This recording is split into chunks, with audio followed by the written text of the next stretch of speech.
दुनिया झूठ और मक्कारों से भरी पड़ी है, जहां सच्चाई कम और दिखावा ज्यादा बिकता है। लोगों के चेहरे पर मुस्कान होती है मगर दिल में फरेब पलता है। मीठी बातें करने वाले अक्सर धोखा देने वाले निकलते हैं। आजकल रिश्ते भी फेसबुक फ्रेंड्स और इंस्टाग्राम फॉलोअर्स की तरह बनते हैं, जल्दी जुड़ते हैं और उससे भी जल्दी टूट जाते हैं। इस दुनिया में हर कदम पर मक्कारी के जाल बिछे हैं, जहां भरोसा करने से पहले 100 बार सोचना पड़ता है। मगर जो सच और ईमानदारी की राह पर चलता है, वो इन झूठे लोगों के बीच भी अपनी पहचान बना लेता है। इस दुनिया में हर मुस्कुराहट के पीछे कोई न कोई मक्कारी छुपी हो सकती है। मीठी मीठी बातों में जहर हो सकता है। ऑनलाइन दोस्ती से बचे रहे, किसी के झांसे में न आए। आज की कहानी भी कुछ इस प्रकार है। सोशल मीडिया के जरिए प्यार हो जाता है और मिलता है धोखा। दोस्तों, कहानी शुरू करने से पहले आपसे विनती है, प्लीज चैनल को सब्सक्राइब करें, वीडियो को लाइक करें और कमेंट बॉक्स में आपका स्टेट जरूर लिखें। चलो शुरू करते हैं आज की कहानी। उदयन दास की कई माशूकाएं थीं। उनमें से एक थी कोलकाता की रहने वाली 26 साल की आकांक्षा शर्मा। उसके पिता शिवेंद्र शर्मा पश्चिम बंगाल के बांकुरा जिले के एक बैंक में मैनेजर थे। भोपाल मध्य प्रदेश के तकरीबन 32 साल उदयन दास को अय्याशी करने के लिए दौलत नहीं कमानी पड़ी थी। उसके माँ बाप इतना कमा कर रख गए थे कि अगर वह कुछ काम नहीं करता तो भी जिंदगी में कभी भूखा नहीं सोता।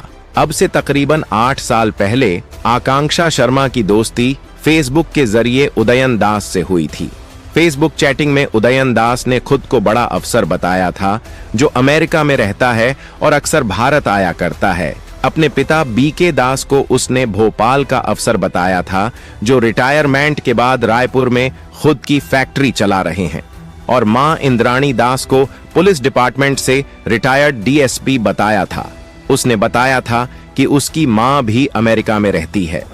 उदयन दास ने आकांक्षा शर्मा को यह भी बताया था कि वह आईआईटी दिल्ली से ग्रेजुएट है। आजकल जैसा कि आमतौर पर फेसबुक चैटिंग में होता है, वह आकांक्षा शर्मा और उदयन दास के मामले में भी हुआ। पहले जान पहचान, फिर दोस्ती और उसके बाद प्यार। जल्द ही दोनों ने मिलना जुलना शुरू कर दिया। उदयन दास भले ही भोपाल में रह रहा था, पर आकांक्षा शर्मा के लिए तो वह अमेरिका में था। इसलिए जल्द ही उदयन दास ने उसे बताया कि वह दिल्ली आ रहा है। दोनों दिल्ली में मिले और कुछ दिन साथ गुजारे। उदयन दास की अमीरी का आकांक्षा शर्मा पर अच्छा खासा प्रभाव पड़ा। वे दोनों एक साथ हरिद्वार, मसूरी और देहरादून भी घूमने गए और एक ही होटल में एक साथ एक कमरे में रुके। फिर उदयन दास अमेरिका यानी भोपाल लौट गया, इस वादे के साथ कि जल्द ही वह फिर भारत आएगा। और अब वे दोनों भोपाल में मिलेंगे, जहां उसके 2 मकान हैं। उदयन दास ने आकांक्षा शर्मा को बताया था कि उसका भोपाल वाला मकान काफी बड़ा है और उसका नीचे वाला हिस्सा किराए पर ब्रह्म कुमारी आश्रम को दे रखा है। इन 3-4 मुलाकातों में आकांक्षा शर्मा सोचने लगी कि उदयन दास वैसा ही लड़का है जैसा वह चाहती थी। वह तो शादी के बाद अमेरिका में नौकरी करने के सपने देखने लगी थी। आकांक्षा ने शादी के बाद के सपने संजोए थे, जैसे हर लड़की सपने संजोती है। लिहाजा उन दोनों ने शादी करने का फैसला कर लिया। एक दिन उदयन दास ने आकांक्षा शर्मा को बताया कि उसका मन अब अमेरिका में नहीं लग रहा है और वह उससे शादी कर भोपाल में ही बस जाना चाहता है। इससे अमेरिका जाकर नौकरी करने की आकांक्षा शर्मा का सपना ही रह गया, क्योंकि अब तक वह अपने घर वालों को बता चुकी थी कि वह नौकरी करने अमेरिका जा रही है। अब आकांक्षा शर्मा उदयन दास को चाहने लगी थी, इसलिए राजी हो गई। आज नहीं तो कल उसे अमेरिका जाने का मौका मिल सकता है, इसलिए वह उदयन की बताई तारीख पर भोपाल आ गई। माँ बाप से हकीकत छिपाने के लिए उसने यह झूठ बोला कि वह नौकरी करने न्यूयॉर्क जा रही है। आकांक्षा शर्मा ने भोपाल के ही पिपलानी के कालीबाड़ी मंदिर में उदयन दास के साथ शादी भी कर ली। इस दौरान वह फोन पर घर वालों से भी बात करती रही, लेकिन खुद को अमेरिका में होने का झूठ बोलती रही। कुछ दिन उदयन दास के साथ बीवी की तरह गुजारने के बाद आकांक्षा शर्मा को मालूम हुआ कि उसके पति ने उससे कई झूठ बोले हैं, क्योंकि न तो वह कभी अपने माँ बाप से फोन पर बात करता था और न ही उनके बारे में पूछने पर कुछ बताता था। हद तो उस वक्त हो गई जब आकांक्षा शर्मा को यह पता चला कि उदयन दास अव्वल दर्जे का नशेड़ी है और दूसरी कई लड़कियों से उसके नाजायज संबंध हैं। आकांक्षा शर्मा ने अपने घर वालों से फोन पर बात की, लेकिन अब वह उनसे कम ही बात करती थी। फिर धीरे धीरे वह एसएमएस के जरिए उनसे बात करने लगी थी। 14 जुलाई का दिन आकांक्षा शर्मा पर कहर बनकर टूटा। अगर उदयन दास ने उससे कई झूठ बोले थे तो एक झूठ उसने भी उदयन से बोला था। दरअसल आकांक्षा शर्मा का एक बॉयफ्रेंड और था, जिसने उसके कुछ फोटो जो कम कपड़ों में थे व्हाट्सएप पर डाल दिए थे। ये फोटो उदयन दास की निगाह में आए तो वह भड़क उठा। पूछने पर आकांक्षा ने कुछ सच्ची और कुछ झूठी बातें उसे बताईं, तो उदयन को लगा कि आकांक्षा ने उससे झूठ तो बोला ही है, साथ ही उसके नाजायज ताल्लुकात पुराने बॉयफ्रेंड से हैं और वह उसे पैसे भी देती रहती है। रात को लड़ झगड़ कर आकांक्षा तो सो गई, पर उदयन की आंखों में नींद नहीं थी। साथ में सो रही बीवी उसे धोखेबाज लगने लगी थी। रात भर जागकर उदयन दास आकांक्षा शर्मा के कत्ल की योजना बनाता रहा और सुबह के 5 बजते बजते उसने उसकी हत्या भी कर डाली। उदयन ने पहले गहरी नींद में सोती हुई आकांक्षा का चेहरा तकिए से दबाया। जब उसके मर जाने की पूरी तरह से यकीन हो गया, तब तकिया हटाया और उसका गला घोंट डाला, जिससे आकांक्षा के गले की हड्डी चटक गई। अब उसके सामने समस्या आकांक्षा की लाश को ठिकाने लगाने की थी। सुबह नजदीक की दुकान से उदयन दास ने 14 बोरी सीमेंट खरीदा और आकांक्षा की लाश एक पुराने बक्से में डाल दी और तकरीबन 10 बोरी सीमेंट घोलकर उसमें भर दिया, जिससे लाश जम जाए, बक्से से बदबू ना आए, इसीलिए उसके चारों तरफ उसने सेलो टेप लगा दी। दोपहर को उसने अपने एक पहचान वाले मिस्त्री रवि को बुलाया और कमरे में चबूतरा बनाने की बात कही। इस बाबत उदयन ने बहाना यह बनाया कि वह मंदिर बनवाना चाहता है। रवि ने चबूतरा बनाने के लिए कमरा खोदा, पर चूंकि उसके सामने लाश वाला बक्सा नहीं रखा जा सकता था, इसलिए उदयन ने चतुराई से उसे बातों में उलझाया और तगड़ा मेहनताना देकर चलता कर दिया। इसके बाद उसने बक्सा गड्ढे में डाला और उस पर चबूतरा बना दिया। खूबसूरती बढ़ाने के लिए उस पर मार्बल भी जड़ दिया। आकांक्षा शर्मा के मां बाप बांकुरा में परेशान थे, क्योंकि धीरे धीरे उनकी बेटी ने एसएमएस के जरिए भी बात करना कम कर दिया था। कुछ दिनों तक तो उन्होंने सब्र रखा, लेकिन किसी अनहोनी का शक उन्हें हुआ तो उन्होंने आकांक्षा की गुमशुदगी की रिपोर्ट पुलिस में दर्ज करा दी। बांकुरा क्राइम ब्रांच ने जब आकांक्षा के मोबाइल फोन की लोकेशन ट्रेस की तो वह साकेत नगर भोपाल की निकली। आकांक्षा के पिता शिवेंद्र शर्मा भोपाल आए और उदयन से मिले, क्योंकि आकांक्षा उन्हें उसके बारे में पहले बता चुकी थी। उदयन ने उन्हें गोलमोल बातें बनाते हुए चलता कर दिया कि आकांक्षा तो न्यूयॉर्क में नौकरी कर रही है। शिवेंद्र शर्मा उदयन के हाव भाव देखकर समझ तो गए कि दाल में कुछ काला जरूर है, पर कुछ कहने की हालत में नहीं थे। बांकुरा जाकर उन्होंने फिर पुलिस पर दबाव बनाया तो क्राइम ब्रांच के अमिताभ कुमार 30 जनवरी को अपनी टीम समेत भोपाल आए और गोविंदपुरा इलाके के सीएसपी वीरेंद्र कुमार मिश्रा से मिलकर उन्हें सारी बात बताई। इस पुलिस टीम के साथ आकांक्षा का छोटा भाई आयुष सत्यम भी था, जो बहन की चिंता डूबा हुआ था। पुलिस वालों ने योजना बनाकर उदयन की निगरानी की तो उसकी तमाम हरकतें रहस्यमय निकलीं।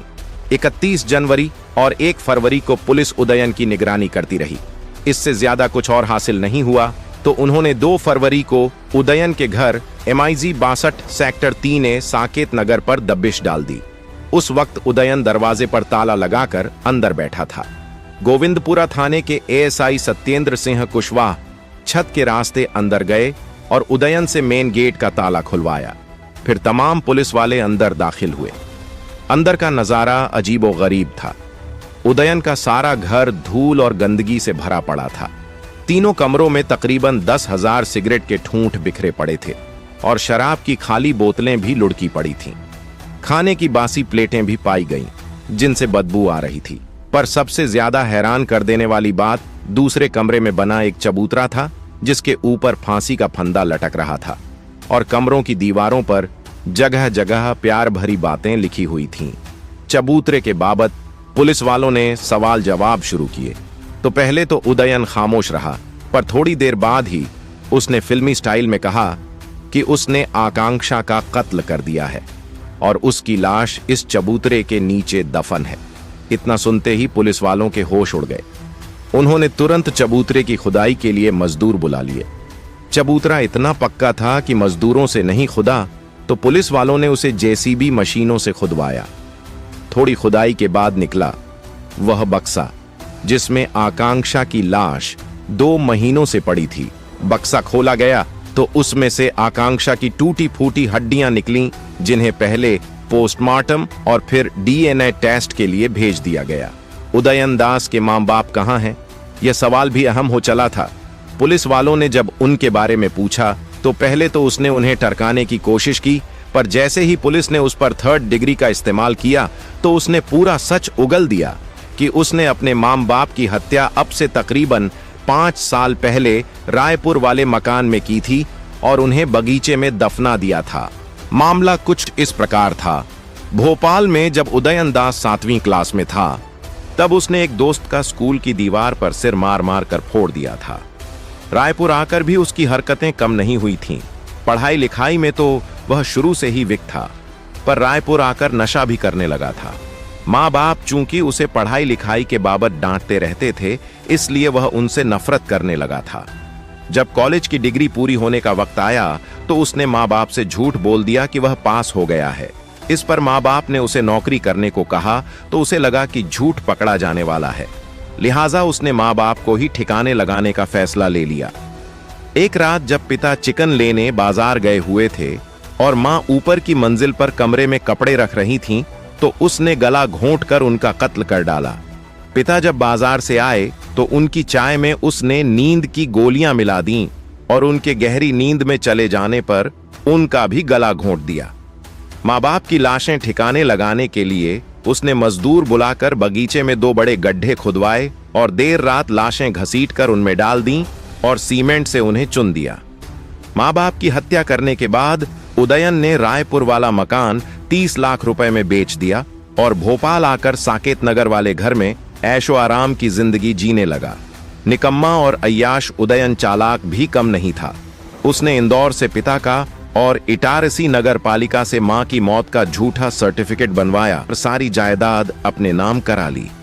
मां की पेंशन के लिए जरूरी था कि उनके जिंदा होने का सर्टिफिकेट बनवाया जाए, जो उसने दिल्ली की डिफेंस कॉलोनी के एक डॉक्टर से बनवाया और बैंक मुलाजिमों को घूस देकर हर महीने पेंशन निकालने लगा। वैसे उदयन दास के मामले से एक सबक लड़कियों को जरूर मिलता है कि फेसबुक की दोस्ती उस वक्त जानलेवा हो जाती है जब वे उदयन दास जैसे जालसाज और फरेबियों के चंगुल में फंसकर घर वालों से झूठ बोलने लगती हैं और एक अनजान आदमी से चोरी छिपे शादी कर लेती हैं। इसलिए सोशल मीडिया का इस्तेमाल उन्हें सोच समझ कर करना चाहिए। गिरफ्तारी के बाद भोपाल से रायपुर और रायपुर से बांकुरा ले जाए गए उदयन दास को जब 20 फरवरी को भोपाल लाया गया तब पता चला कि शादी के बाद अपनी बीवी आकांक्षा शर्मा के साथ वह खाने पीने के अलावा सिर्फ सेक्स ही करता रहता था। लगता ऐसा है कि सेक्स उसके लिए जरूरत नहीं बल्कि एक खास किस्म की बीमारी बन गई थी। लगातार सेक्स करने में वह थकता इसलिए नहीं था कि हमेशा नशे में रहता था।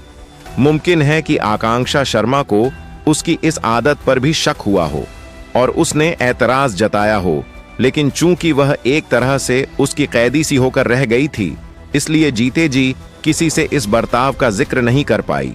और पूछने पर उदयन ने पुलिस वालों को बताया कि वह जब 8वीं क्लास में था तब जेब में कंडोम रखकर चलता था कि क्या पता कब कोई लड़की सेक्स करने के लिए राजी हो जाए। भोपाल में आकांक्षा शर्मा हत्याकांड के आरोपी उदयन दास को उम्र कैद की सजा हुई है।